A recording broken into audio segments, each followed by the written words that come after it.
Bonjour, on va regarder dans ce petit tutoriel la base, ce qu'est en fait MoGraph. Alors ça va être un tout petit aperçu pour voir comment ça marche. Alors ici je vais mettre un petit cube, voilà, je vais le faire assez petit, je vais mettre 20 par 20 par 20, voilà.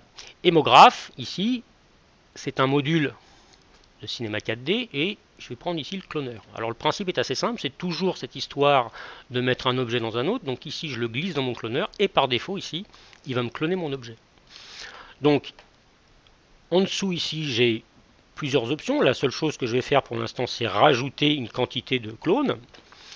Et ici en dessous à ce niveau là où il y a 50, je vais mettre admettons 30. Voilà. L'idée en fait de MoGraph c'est de faire des clones à la base et de leur mettre des effets. Alors les effets dans MoGraph c'est ce qu'on appelle des effecteurs. Alors ça sert à plein de choses, hein, on peut aller très loin. Et le plus simple ici c'est de mettre un effecteur formule ici parce qu'il marche plus ou moins tout seul. Pour mettre un effecteur, il faut bien que je sélectionne mon cloneur de manière à ce qu'il arrive ici. Donc je vais dans MoGraph, effecteur, et là je vais mettre l'effecteur formule. Alors vous voyez, celui-là, par défaut, il marche. Il fait ça. Donc ici, maintenant j'ai la possibilité, cet effecteur, de le moduler. Ici. Alors j'ai plusieurs choix, où je peux rentrer directement dans la formule, ou ici, si je ne veux pas aller dans les formules, j'ai la manière assez simple de baisser son intensité. Donc si je le mettais comme ça, ici, j'envoie, vous avez ce genre d'animation. Alors ici, si je veux changer d'effecteur,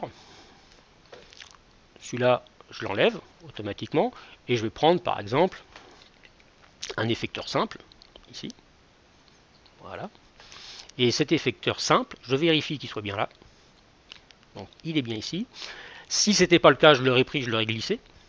Et maintenant, je vais lui faire une toute petite animation de ce type-là. Je vais dire, voilà, par exemple, je veux qu'il bouge dans ce sens-là.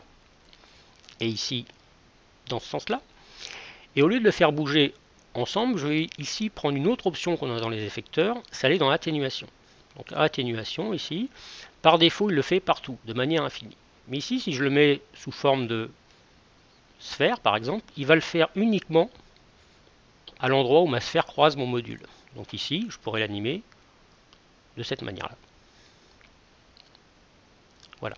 Donc voilà pour les bases, mais vraiment les bases de MoGraph. C'est ce principe, et évidemment on a des effecteurs dans tous les sens qu'on verra dans des tutos suivants.